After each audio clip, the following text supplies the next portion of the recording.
समाज का निर्माण करें, ये बात तो बोलचाल की भाषा है। नहीं, सीधी बात तो यह है कि कर्तव्य विज्ञान को अपनाते ही सुंदर समाज का निर्माण हो जाता है। सुंदर समाज के निर्माण की कसौटी ये नहीं है कि सुंदर सुंदर सड़कें बन जाएं, सुंदर सुंदर मकान बन जाएं, सभी आवश्यक सामान मिल जाएं, कोई व्यक्ति ऐसा न रहे कि जिसके पास 5 कमरे न हो, कोई व्यक्ति ऐसा न रहे जिसके पास कार न हो। ये जो लोग सोचते हैं सुंदर समाज के अर्थ में, ये उनका सोचना इस दृष्टि से भले ही एक सही मालूम होती हो कि भाई कार की वासना है और कार नहीं मिलती। ठीक बात है भाई, अगर कार में कोई भी बैठ सकता है तो हर एक भाई बैठ सकता है। तो मैं उनकी इस भावना का विरोधी नहीं हूँ, इस भावना का विरोधी नहीं हूँ कि हर आदमी को कार न मिले, लेकिन मैं आदमी से ये कहना चाहता हूँ कि भैया कार की जीवन में आवश्यकता हर आदमी को नहीं होनी चाहिए। देखिए जरा ध्यान दीजिए, मेरा तात्पर्य ये नहीं कि हर आदमी को बंगला न मिले, कि हर आदमी को कार न मिले, ये मेरा तात्पर्य कभी भी नहीं है। लेकिन जरा सोचिए कि हर आदमी को कार की आवश्यकता है क्या? तो ध्यान दीजिए, आप कहेंगे क्यों नहीं, हर आदमी को कार की आवश्यकता है। तो मैं आपसे पूछता हूं कि हर आदमी को कार की आवश्यकता है, जरा ध्यान दीजिए, तो और चीजें कौन बनाएगा? जरा ध्यान तो दीजिए। तो मानना पड़ता है कि जिसको समय कम हो और कार्य अधिक हो उसको कार की आवश्यकता, और जिसको समय अधिक है और कार्य कम है उसके लिए कार बेकार। मैं सच कहता हूं, बिल्कुल बेकार। क्यों? घोड़े से जब एक्सीडेंट होता था तो बहुत कम चोट लगती थी, और कार से जब होता है तब, और प्लेन से जब होता है तब क्या दशा होती है। तो ध्यान दीजिए, तो जहां आप कार के बैठने के सुख के प्रलोभन में आबद्ध होते हैं और ये सोचने लगते हैं कि हर आदमी को कार चाहिए, या जिसके पास कार है और वो सोचता है कि मुझको हर वक्त कार चाहिए, ये दोनों बातें गलत हैं। हर वक्त कार नहीं चाहिए, और हर वक्त कार चाहिए तो कार वाले आके जंगल में घूमते क्यों है? जरा सोचिए, हर वक्त अगर कार चाहिए तो घूमने का काम तो कार नहीं दे सकती। तो ये जो आज हमारे जीवन में एक संतुलन नहीं रहा, एक सावधानी नहीं रही कि जो चीज हमको नहीं चाहिए उसको भी चाहिए, वो उसको चाहिए, और जो चीज चाहिए बोले वो भी चाहिए। तो जो चाहिए वो भी चाहिए और जो नहीं चाहिए वो भी चाहिए। इस रोग ने आज के धनी को महाराज महानिर्धन बना दिया। कोई अभिमान भले करे धनी कि मेरे पास धन है, मैं तो कहता हूँ कि धनी जितना निर्धन है उतना निर्धन नहीं है। क्यों? निर्धन को श्रम करना पड़ता है, और श्रम करता है और पेट भरता है, और धनी जो है श्रम भी करता है और पेट भी भरता है और भूखा भी रहता है। जितनी चिंता, जितनी भय, जितनी संकीर्णता, थोड़ा ध्यान दीजिए, संकीर्णता करती है नहीं है कि आपने 10 लाख में से 1 लाख दे दिया, बड़े उदार हो गए। अरे आपने से तो 1/10 लिया, उदार तो वो है जिसने 1.5 रुपये मजदूरी से कमाया और राज उपवास किया, पूरा दे दिया। आप किसी धनी को बता सकते हैं? आप किसी धनी को इतना दानी बता सकते हैं जिसने अपनी पूंजी का बड़ा हिस्सा दान में दिया हो और छोटा हिस्सा रखा हो? आप हम गरीबों को, सैकड़ों को बता दें आपको ऐसे कि जिन्होंने बड़ा हिस्सा दान में दिया और छोटा रखा, तो बताइए उदार कौन ज्यादा हुआ? इसका अर्थ कोई भाई ये न समझ बैठे कि मैं किसी व्यक्ति विशेष से ये बात कहता हूँ। उसूल पे सोचिए, तो धन के संग्रह से कोई निर्धनता मिट जाए ये बात नहीं है। हाँ, धन के संग्रह से एक मिथ्या अभिमान आ जाए ये बात जरूर है, और धन न रहने से कोई निर्धन हो जाए ये बात भी नहीं है। तो आज रोक क्या लगा? जिसके पास धन नहीं है वो भी अपने को निर्धन मानता है, और जिसके पास धन है वो भी अपने को निर्धन मानता है, और दोनों निर्धन मानकर एक सोचता है हम किसी तरह नहीं देंगे, एक कहता है हम बलपूर्वक छीन लेंगे। तो ध्यान दीजिए, ये मानवता है? ये मानवता नहीं है, ये साधन है, ये साधन नहीं है, ये विकास का, इससे विकास होगा, विकास नहीं होगा। आज तुम छीन लोगे, उस छीनने की मनोवृत्ति से कल दूसरे लोगों में ये बात पैदा होगी और वो भी छीन लेंगे, तो छीनने का एक क्रम चल जाएगा। तो कहने का मेरा तात्पर्य था कि भाई कर्तव्य विज्ञान का अर्थ केवल इतना है कि जो आपको प्राप्त है, शरीर वाले को शरीर प्राप्त है, योग्यता वाले को योग्यता प्राप्त है, वस्तु वाले को वस्तु प्राप्त है, जो जिसको प्राप्त है वो उसका दुरुपयोग न करे, बस इतनी सी बात है।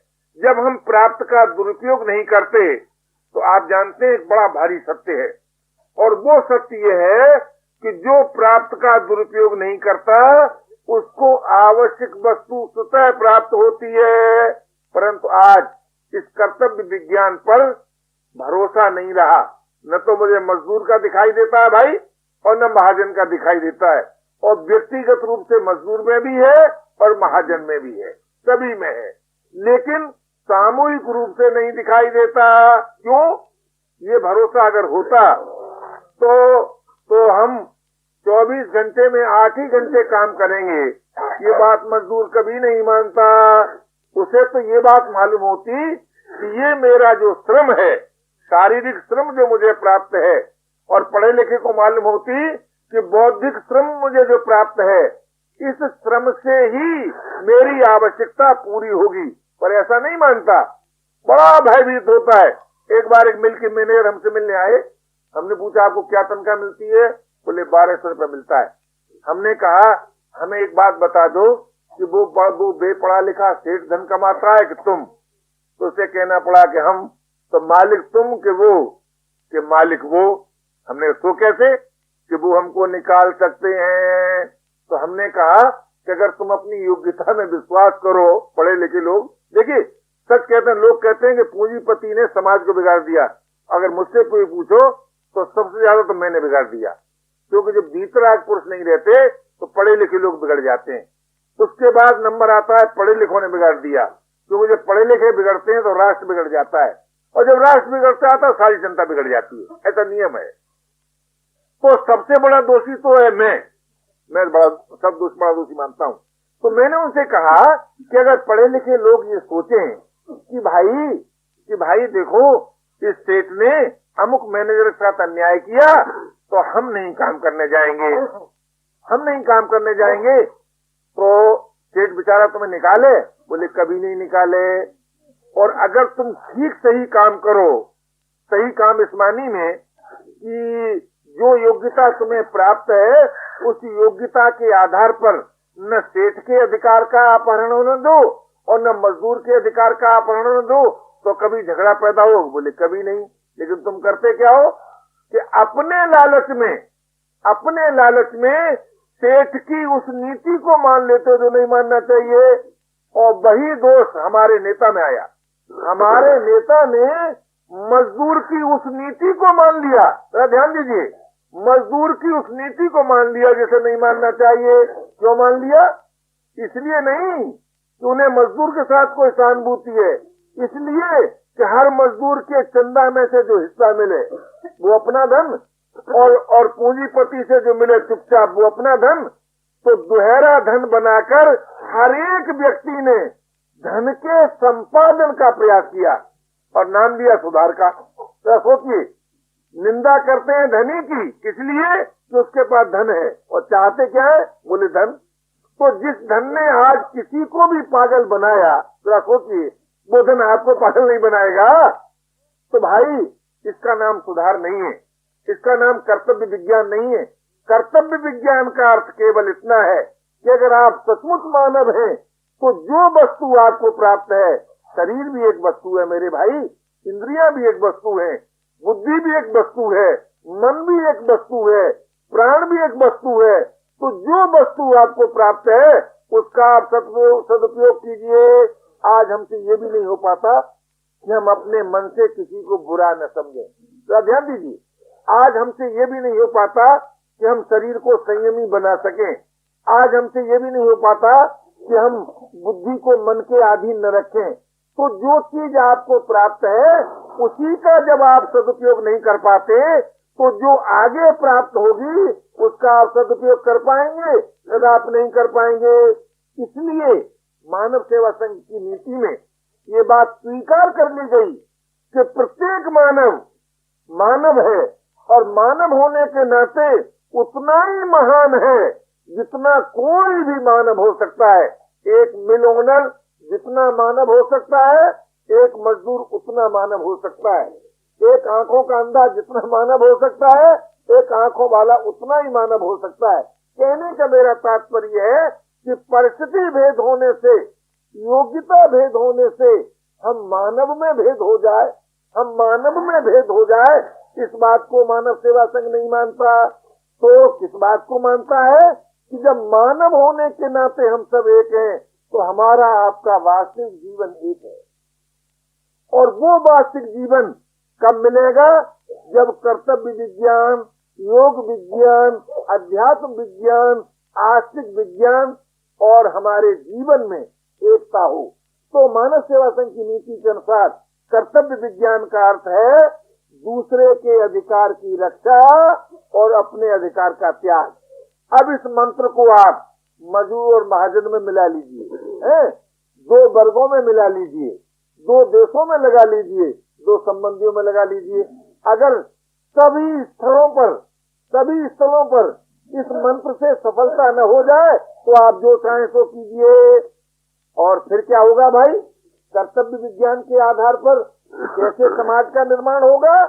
कि फिर ऐसे समाज का निर्माण होगा कि जिस समाज को न तो रानी के पेट से निकले हुए राजा की आवश्यकता हो और जिस समाज को न जनता के पेट से निकले हुए प्राइम मिनिस्टर की आवश्यकता हो, यानी राष्ट्र की भी आवश्यकता नहीं रहेगी।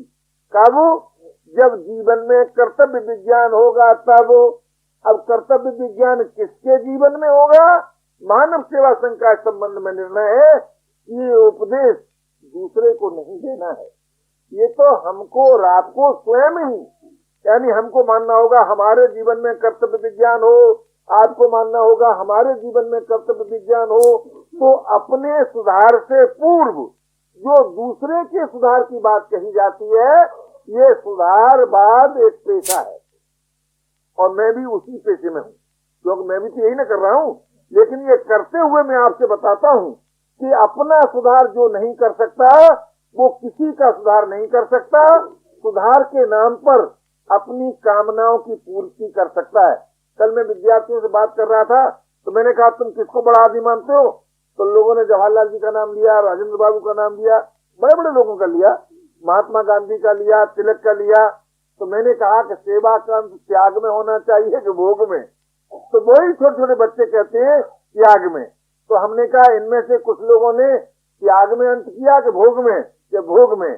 तो सेवा हुई कि पुण्य कर्म? तो बच्चों कहना पड़ा पुण्य कर्म। तो आजकल हम लोग साधन करते समय इस बात को भूल जाते हैं, कि हम मानव हैं, और करते क्या है कि साधन सीखने को साधन मानते हैं, साधन सिखाने को साधन मानते हैं, और असाधन का त्याग करके साधन की अभिव्यक्ति नहीं होने देते। अब आप जरा ध्यान दीजिए और गंभीरता से इस बात पर विचार कीजिए कि अपने अधिकार का त्याग क्या ये श्रम साध्य है या विचार सिद्ध है? अगर आपने ये विचार कर लिया कि चाहे पति पत्नी के बीच की बात है और चाहे पिता पुत्र के बीच की बात है और चाहे प्रजा और राष्ट्र के बीच की बात है, चाहे दो वर्गों के बीच की हो, चाहे दो देशों के बीच की हो, अगर आज का मानव इस बात को मान लेता है कि मुझे अपने अधिकार का त्याग करना है, सच मानिए विद्यमान राज तो दूसरे के अधिकार से नाश होगा, लेकिन नवीन राज की उत्पत्ति नहीं होगी। तो बड़ा भारी सत्य है। विद्यमान राज दूसरे के अधिकार की रक्षा से नाश हो जाता है और अपने अधिकार का त्याग करते ही नवीन राज की उत्पत्ति नहीं होती। और जब नवीन राज की उत्पत्ति नहीं होती तो राग रहित होने पर जो प्रवृत्ति होती है उसमें कर्तृत्व का अभिमान नहीं होता, उसमें फल की आसक्ति नहीं होती।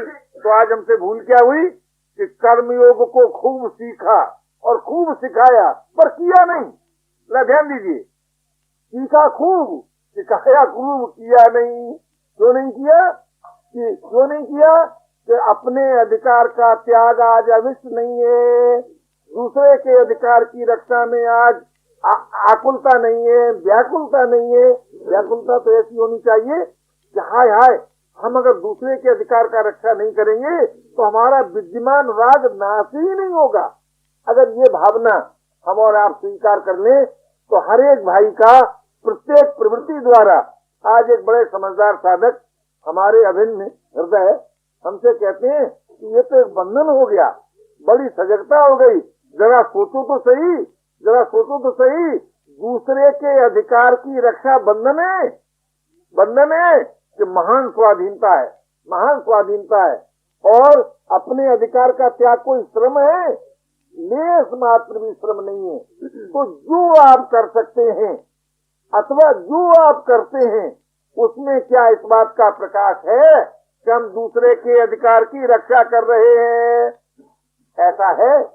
अच्छा, और क्या आपने अपने अधिकार का त्याग कर दिया है? यदि अपने अधिकार का त्याग कर दिया है और प्रवृत्ति दूसरे के अधिकार की रक्षा में है तो प्रवृत्ति भी राग रहित होने का साधन, और सरकार निवृत्ति भी राग रहित होने का साधन। और जहाँ राग रहित भूमि प्राप्त हुई, योग रूपी वृक्ष आ गया अपने आप। ये बड़ा अलौकिक वृक्ष है, खींचना नहीं पड़ता है। और जहाँ योग रूपी वृक्ष आया कि उसमें तत्व ज्ञान रूपी फल लग गया अपने आप। और जहाँ तत्व ज्ञान रूपी फल लगा कि उसमें प्रेम का रस परिपूर्ण है। तो साधन का आरंभ कहाँ से हुआ भाई? कर्तव्य विज्ञान से। अंत कहाँ हुआ? आस्तिक विज्ञान में। और मध्य में क्या है? योग विज्ञान, अध्यात्म विज्ञान। अब जरा ध्यान दीजिए कि कर्तव्य ज्ञान का फल है सुंदर समाज का निर्माण, योग विज्ञान का फल है सामर्थ्य संपादन, अध्यात्म विज्ञान का फल है स्वाधीनता और अमरत्व, आस्तिक विज्ञान का फल है अगाध अनंत रस। जहाँ ये समस्त विज्ञान एक हो जाते हैं उसका नाम मानव सेवा संघ की भाषा में मानवता है। और उस मानवता में ही पूर्णता निहित है। क्यों? मानव की मांग सभी को, और मानव की बोले अपनी कोई मांग नहीं। आप कहेंगे मानव की मांग सभी को क्यों हो गई? इसलिए हो गई कि मानव जीवन जगत के लिए उपयोगी, ये उसकी कसौटी है। और मानव जीवन अपने लिए उपयोगी, और मानव जीवन प्रभु के लिए उपयोगी। तो मानव सेवा संघ उसी को मानवता मानता है कि जिसका जीवन सभी के लिए उपयोगी सिद्ध हो। और वो हो सकता है। क्यों हो सकता है?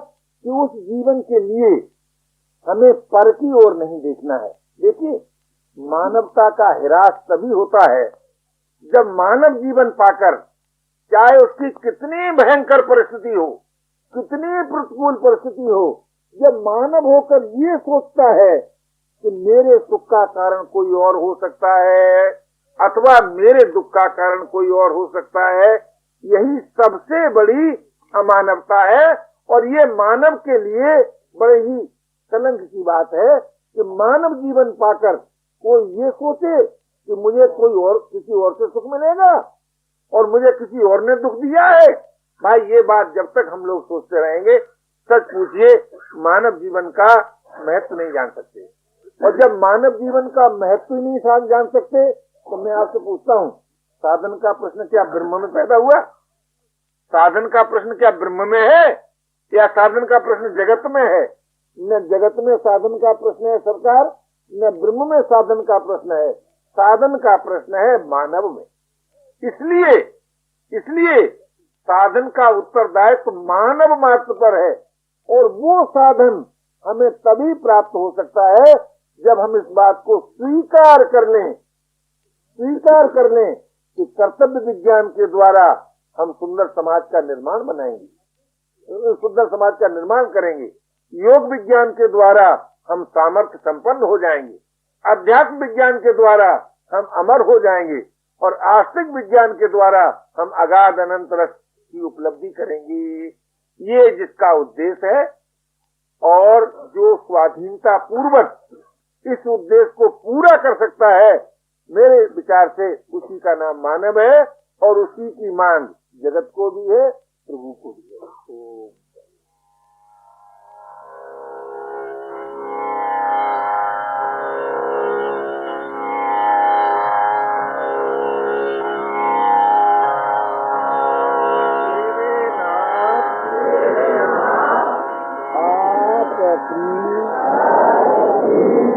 सुधामयी सर्व समर्थ सतिस्वाग्नि अहेतु की कृपा से दुखी प्राणियों के हृदय में त्याग का बल एवं सुखी प्राणियों के हृदय में सेवा का बल प्रदान करें, जिससे वे सुख दुख के बंधन से मुक्त हो आपके पवित्र प्रेम का आस्वादन कर कृतकृत्य हो जाए।